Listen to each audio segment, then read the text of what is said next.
Last guy to project, Nick Bosa. What do you expect and why? Just in 2021.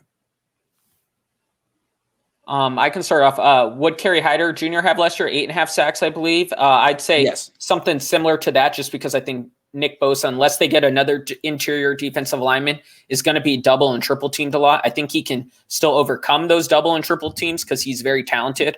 But I'd say 10 sacks would be a really good year just based on how teams are going to be blocking him. So I'd say 8.5, 9 sacks would be a solid season, especially a solid return from an ACL injury. And there's been discussions about how it was a little worse than just a straight ACL injury. If he can get 8.5, that'd be huge for this defense. Yeah, I'm right there with Maverick. I think 8.5 is a good target number too, because of all the attention he's going to draw from opposing offensive linemen. He's going to be the focal point of the 49ers pass rush, like Maverick touched on. 2, 3 offensive linemen, he's going to get double and triple teams. So being able to hit that 8.5 sack number that Kerry Hyder hit this past year would be good for Bosa because of all the attention he's going to face. And the 49ers need to figure out someone to play that deep forward role, that speed rushing position to help free him up, because there's not as much talent on the 49ers defensive line as there was in 2019 when Bosa was really able to establish his dominance. Okay. I see a lot of people in here being like 11 sacks, comeback player of the year. Let me list all the reasons I don't think that's going to happen. First of all, Bosa was terrific his rookie year, but he really did well when D Ford was on the field too. I don't think that's coming. I think D Ford's done, and I don't know who's going to replace him. So he's going to get more attention. You guys pointed that out. The knee was more than just an ACL injury. You guys pointed that out. He's now had 2 of these surgeries.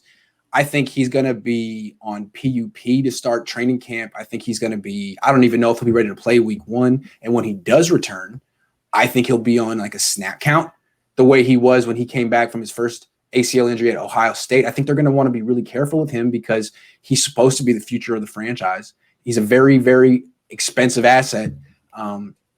I think they're not going to just throw him back out there and be like, hey, we need you.